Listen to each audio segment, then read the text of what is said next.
नमस्कार दोस्तों, मेरा नाम उज्जवल और आप देख रहे हैं माई पाठशाला। अपने इंग्लिश ग्रामर के 120 रूल की सीरीज में आज मैं लेके आया हूँ रूल नंबर 25। रूल नंबर 25 मैंने पिक किया है प्रीपोजिशन के चैप्टर से। अगर प्रीपोजिशन के चैप्टर की बात करें तो सबसे डिफिकल्ट चैप्टर है, क्योंकि इसके एरर समझ में ही नहीं आते हैं और पढ़ना भी ये चैप्टर बहुत मुश्किल है, क्योंकि बहुत सारे प्रीपोजिशन हैं। मैंने प्रीपोजिशन का चैप्टर ना कुछ दो सेक्शन में बांटा है। एक ऐसा सेक्शन जो हमें पढ़ के आसानी से समझ में आ जाता है अगर एक दो बार हम रिवाइज कर लें, और एक ऐसा सेक्शन जिसको पढ़ना मुश्किल है, याद करना मुश्किल है और एग्जाम में क्वेश्चन आ जाए तो पकड़ना भी मुश्किल है। उनको लास्ट में मैं आपको बताऊंगा कि उनको कैसे कवर करते हैं, और जरूरी नहीं कि उस पर्टिकुलर सेक्शन से आपके एग्जाम में क्वेश्चन बने। तो बुद्धिमानी तो इसी में है कि सबसे पहले उन सारे सेक्शन को कवर करें जो हमारा स्कोर इंप्रूव करके उस स्टेज तक ले जा सकता है जिसमें हम कम से कम सेलेक्ट हो जाए। फिर हम इंप्रूव करते हैं कि हमारी रैंक अच्छी हो जाए। फिर हम अपना स्कोर ऐसे इंप्रूव करते हैं कि हम टॉप करने के विषय में सोच पाए, क्योंकि आप सीधे टॉप नहीं कर सकते। ग्रेजुअल प्रोसेस होता है जिसमें आपको स्कोर धीरे धीरे इंप्रूव करके ऊपर तक लेके जाना होता है। उसी तरीके से जब आप सिलेबस कवर कर रहे होते हो तो सबसे पहले वो सेक्शन कवर करना चाहिए जो हाई स्कोरिंग जोन हो और जो आसानी से आपको समझ में आ जाए, याद भी हो जाए जो है, ताकि आपका आत्मविश्वास कंटिन्यूअस बढ़ा रहे। तो ये जो है प्रीपोजिशन के चैप्टर से तीसरा रूल है। दो रूल मैंने और डिस्कस किए हैं जिसमें मैं एक बार आपको बता देता हूँ कौन कौन सा था। एक पहला रूल था जो मैंने डिस्कस किया था, कुछ ऐसे वर्ब्स होते हैं जो अपने पास प्रीपोजिशन नहीं लेते हैं, जैसे डिस्कस अपने साथ अबाउट नहीं लेता है। ये वाला जो है रूल कवर किया था। दूसरा जो रूल कवर किया था उसमें मैंने आपको बताया था कि इन्फिनिटी जो होती है वो टू प्लस वर्ब की वी वन फॉर्म होती है, और कई बार सेंटेंस के अंदर जो है टू के साथ वर्ब की आईएनजी फॉर्म भी लगानी पड़ती है। तो ये कंफ्यूजन बहुत होता है कि सर टू के साथ वी वन कब लेते हैं, टू के साथ वर्ब की आईएनजी फॉर्म कब लेते हैं। जब टू के साथ वी वन लेते हैं तो कंप्लीट ये इन्फिनिटी होता है, सेमी वर्ब सेमी नाउन कहा जाता है। लेकिन हम टू के साथ जब वर्ब की आईएनजी फॉर्म लगाते हैं तो यहाँ जो वर्ब की आईएनजी फॉर्म होता है वो जिरंड की तरह काम करता है, क्योंकि प्रीपोजिशन जो टू होता है यहाँ पे प्रीपोजिशन की तरह काम कर रहा होता है, और ये प्रीपोजिशन टू जो है अपने बाद ऑब्जेक्ट लेता है। और अगर वर्ब आया है तो वर्ब आईएनजी फॉर्म में होना चाहिए, क्योंकि वर्ब आईएनजी फॉर्म में सेमी वर्ब सेमी नाउन की तरह काम करता है, जिसको हम जिरंड बोलते हैं।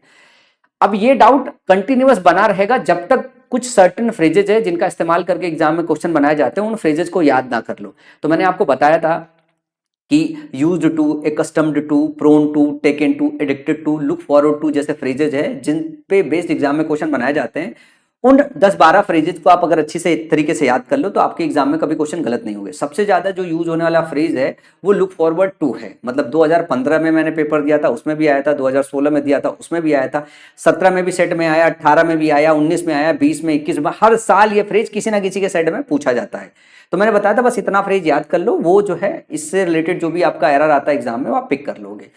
तो इस वीडियो के अंत में मैं इंड स्क्रीन पे जो है वो दोनों लगा दूंगा, जो है क्या कहते हैं, रूल 1 और रूल 2, ताकि इसके साथ आप वो भी एक बार रिवाइज कर लो। और मेरी रिक्वेस्ट है सभी बच्चों से, देखो पूरा प्लेलिस्ट सही से देखो, तब जाके आप अच्छे से इंग्लिश में कमांड बना पाओगे। और ये जो रूल्स जो मैं बता रहा हूँ ना, ये कट टू कट है। जब इधर से पढ़ के जाओगे, जब क्वेश्चन देखोगे, डायरेक्टली यही आता ही है यार, इसके सिवा कुछ और नहीं आता। मैं कहानी नहीं सुनाता, इसी वजह से मैं सीधे सीधे बात कर रहा हूँ जो है, वरना मैं गोपाल वर्मा सर भी बन सकता हूँ। मतलब आएगा कुछ और ज्ञान में ज्यादा बखार दूंगा। मतलब मेरे को क्या, मैं तो पढ़ के आके कोई भी ज्ञान बखार सकता हूँ, ठीक है ना। और थोड़ा सा जो है अगर प्रोनाउंसिएशन वाली बात है तो वो भी अपन प्रैक्टिस करके थोड़ा अपना एक्सेंट चेंज कर लेंगे जो है बातचीत करने का। लेकिन उससे क्या ही फायदा मिलेगा आपको यार, फायदा तो तभी मिलेगा जब कोर चीज आप समझ पाओ।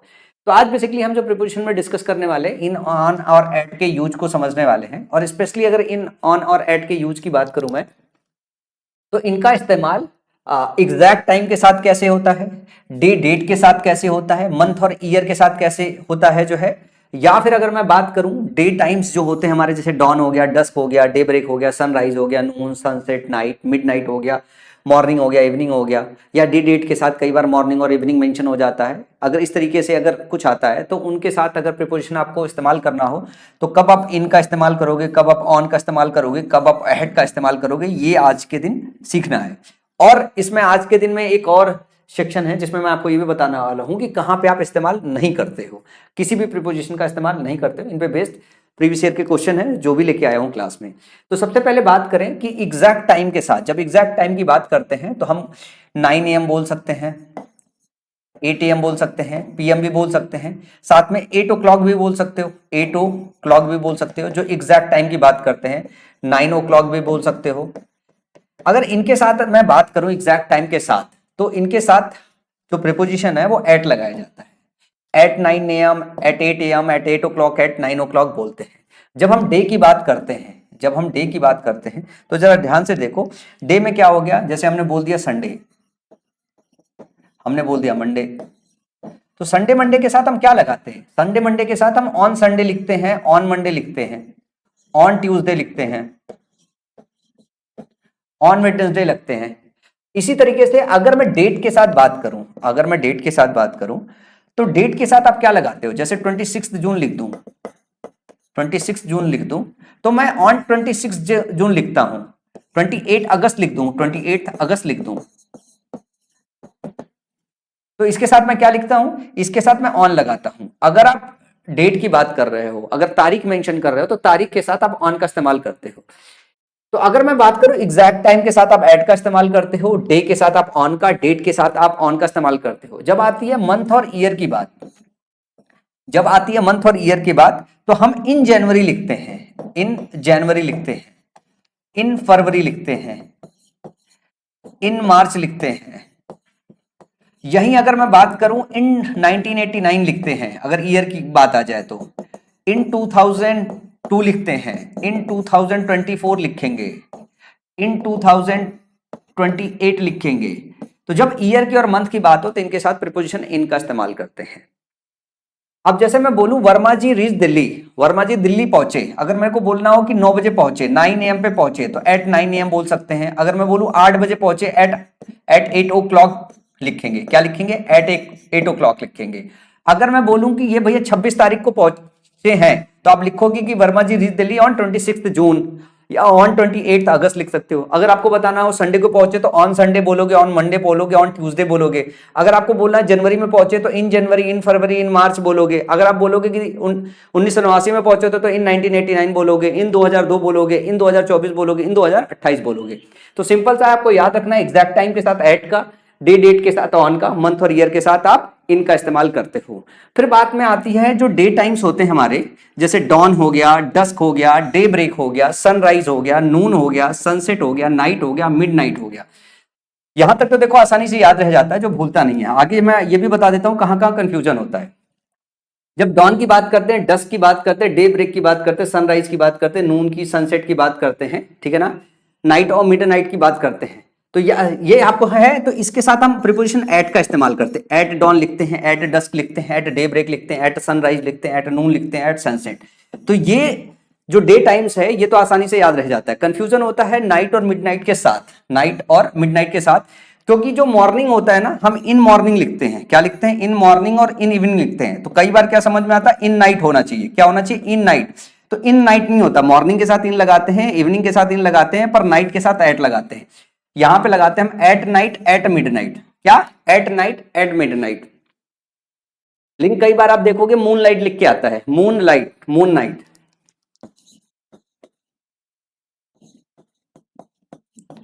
मून नाइट लिख के आता है। तो ऑन मून नाइट लिखते हैं, ऑन मून नाइट लिखते हैं। ये एक स्पेशल से आप याद रखना, क्योंकि इस पे बेस्ड भी एग्जाम में क्वेश्चन बनाया गया है। तो ऑन मून नाइट लिखते हैं।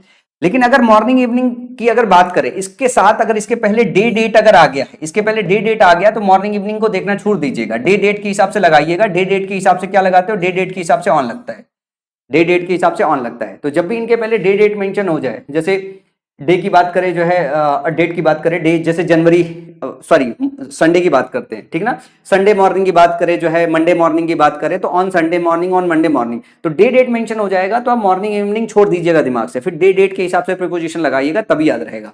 तो देखो जो भूलने वाली चीज है, मैं पहले उसको आपको समझा देता हूं। ये याद रखिएगा कि नाइट, मिडनाइट, मॉर्निंग के साथ जो है और इवनिंग के साथ जो है इन लगाते हो, लेकिन जब नाइट और मिडनाइट की बात करें इसके साथ एट लगाते हो। जब मून नाइट की बात होती है, मून नाइट की बात होती है, जो है चंद्रमा वाली, चांदनी वाली रात की जब बात करते हैं, तो ऑन मून नाइट बोलते हैं, ऑन मून नाइट बोलते हैं, ठीक है।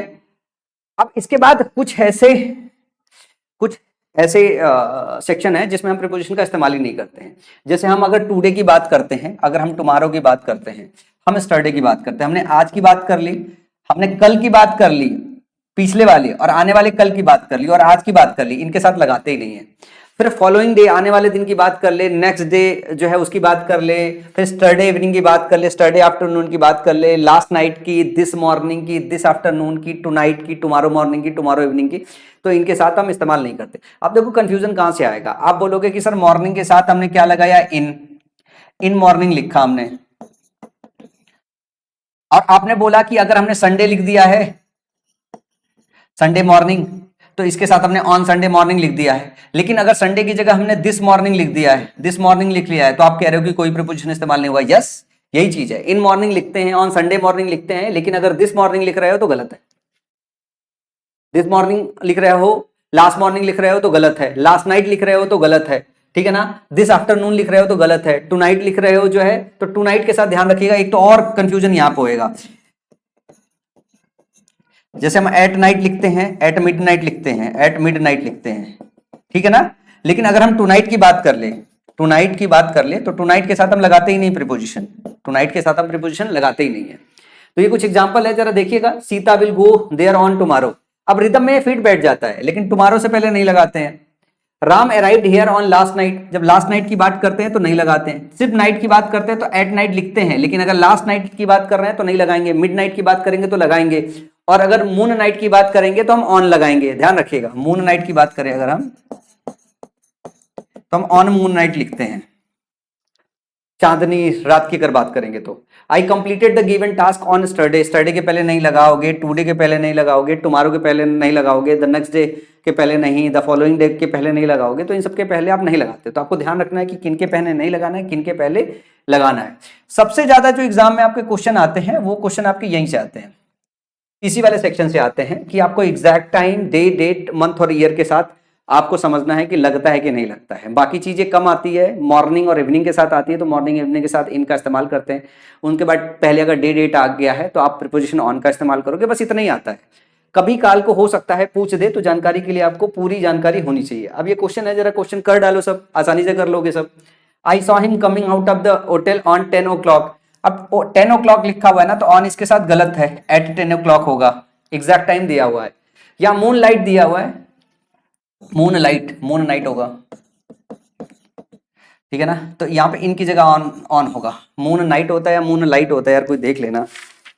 अच्छा, मैं आप सबको बता दूं, ये अगर किसी को पूरा पढ़ना है, सारा सीक्वेंस में रूल पढ़ना है, तो this is the English grammar book. आप सबको इसको एक बार जो है ऑर्डर करके पढ़ लेना चाहिए। इसके साथ कोर्स ऑलरेडी फ्री रहता है, तो अगर आपको कहीं कुछ समझ में नहीं आएगा, आप QR कोड स्कैन करके पूरे पूरे के पूरे लेक्चर वॉच कर सकते हो, ठीक है ना। दो दो टीचर ने इसे रिकॉर्ड कर रखा है, क्वालिटी वाइज रिकॉर्ड कर रखा है। मैं एक बार इसे कंफर्म करता हूँ, मून लाइट होता है या मून नाइट होता है, कौन सा क्वेश्चन नंबर है तो इसी बुक से ही। I went to the see the Taj Mahal in a moon light.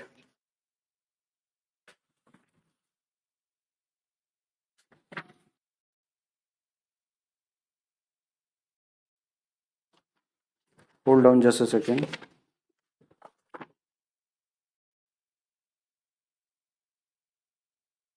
Moon night लिखा है, नाइट ही है, सही है, मून नाइट होगा, ठीक है ना, मून नाइट होगा। इसमें सारे प्रीवियस ईयर के क्वेश्चन मैंने ऑलरेडी कंपाइल करके डाल रखे हैं, मतलब ठीक से डाल रखे हैं, जरा बहुत नहीं। अगर आप देखोगे तो प्रीपोजिशन के चैप्टर में अकेले, प्रीपोजिशन के चैप्टर में अकेले तकरीबन तकरीबन कितने क्वेश्चंस है प्रीवियस ईयर के, सब प्रीवियस ईयर है, मतलब इसमें नया कुछ नहीं डाला मैंने। इसमें 256 क्वेश्चन है, प्रीपोजिशन के चैप्टर से 256 क्वेश्चन है, और बहुत सीक्वेंस से मैंने पूरा आइडिया कवर कर रखा है। ये मैं जो पढ़ा रहा हूँ आपको, छांट छांट के क्वालिटी वाला जो सेक्शन है, जहां से क्वेश्चन सबसे ज्यादा बने हैं, वो छांट के मैं पढ़ा रहा हूँ, सीक्वेंस से नहीं पढ़ा रहा हूँ। बुक में आपको सीक्वेंस से मिल जाएगा सारे के सारे रूल। लिखा हुआ है on single it is considered impolite if you do not share your food. देखो यहाँ पे जो अभी मैंने रूल पढ़ाया है उसका कोई लेना देना नहीं है। ये एक प्लेस का नाम है, सेंगल, सेनेगल नाम है, सेंगल समझ में, सेनेगल नाम है, ठीक है ना, सेनेगल नाम है। मेरे को लगता है चाइनीज का कोई जगह हो सकता है, सेनेगल इंडिया में है तो मुझे नहीं पता है, लेकिन ये मैं समझ रहा हूँ प्लेस का नाम है। तो ध्यान रखिएगा, जब हम प्लेस की बात करते हैं तो वहां पे भी एक कंफ्यूजन आता है, कहाँ पे इन लगाए, कहाँ पे एट लगाए। तो ध्यान रखिएगा, जब लार्जर प्लेस की बात करते हैं तो वहां इन का इस्तेमाल करते हैं, स्मॉलर प्लेस के साथ आप एट का इस्तेमाल करते हो, ऑन का तो इस्तेमाल ही नहीं करते हो। तो यहाँ पे जो होगा वो ऑन की जगह इन का इस्तेमाल होगा। इन सेनेगल इट इज कंसिडर्ड, ये माना जाता है, सेनेगल में ये माना जाता है कि अगर आप फूड नहीं शेयर कर रहे हो तो आप इम्पोलाइट हो। तो यहाँ पे सेनेगल के पहले इन लगता है, तो ये भी आप याद रखिएगा कि प्लेस की अगर हम बात करें तो लार्ज प्लेस को जब हम रिप्रेजेंट करते हैं, जैसे कंट्री की बात कर रहे हैं, ठीक है ना, तो कंट्री जब पूरा देश रिप्रेजेंट करते हैं तो इन इंडिया लिखते हैं, इन अमेरिका लिखते हैं, ठीक है ना। जब विलेज लेवल की बात करते हैं तो एट उसके साथ लगाते हैं। तो जब स्मॉलर प्लेस का रेफरेंस देते हैं तो एट लगाते हैं, और जब बिगर प्लेस का रेफरेंस देते हैं तो हम इन का इस्तेमाल करते हैं। इसके बाद अगला है चौथा, someone they don't know who knocked at their door in midnight. Midnight जो होता है, मिडनाइट के साथ आप इनका इस्तेमाल नहीं करते हो, आप एट मिडनाइट बोलते हो, ठीक है ना। एट मिडनाइट, मध्य रात्रि को जो है किसने, समवन दे डोंट नो, किसी ने जो है दरवाजा तो नॉक किया हुआ है। तो आई होप ये रूल आपको अच्छे से समझ में आ गया होगा। समरी कहो तो एक बार दोबारा से दे दूं, वैसे इस वीडियो को रिकॉर्डेड वीडियो है तो आप इसको दोबारा से रिपीट मोड पे देख सकते हो। बस आपके ऐसे जुबान पे याद होना चाहिए कि भैया देखो एग्जैक्ट टाइम है तो आप ऐट का इस्तेमाल करोगे, डे डेट है तो आप ऑन का इस्तेमाल करते हो, मंथ और ईयर है तो आप इनका इस्तेमाल करते हो और जो आपके डे टाइम्स होते हैं उनके साथ ऐट का इस्तेमाल करते हो। मॉर्निंग इवनिंग के साथ आप इनका इस्तेमाल करते हो। मॉर्निंग इवनिंग से पहले जो है अगर डे डेट आ गया है तो डे डेट के हिसाब से इस्तेमाल करते हो। और स्टरडे हो गया, टुडे हो गया, टुमारो हो गया, द नेक्स्ट डे हो गया, द फॉलोइंग डे हो गया, this morning, this evening, this night, yesterday morning, yesterday evening, yesterday night, इन सारे फ्रेजेस के साथ आप नहीं लगाते हो क्या कोई भी प्रीपोजिशन। बस इतनी छोटी सी समरी है। बड़े प्लेसेस के साथ आप इनका इस्तेमाल करते हो, छोटे प्लेसेस के साथ आप एट का इस्तेमाल करते हो। मैं उम्मीद करता हूं आज का रूल आपको आसानी से समझ में आ गया होगा, और अगर समझ में आ गया है तो पूरी की पूरी प्लेलिस्ट अच्छे से वॉच कीजिए और दोस्तों के साथ ये पूरा प्लेलिस्ट साझा कीजिए ताकि वो भी अपने इंग्लिश ग्रामर को अच्छे से मजबूत कर पाए। अभी की इस वीडियो में इतना ही। अगली क्लास में मिलेंगे जिसमें मैं डिस्कस करूंगा रूल नंबर 26।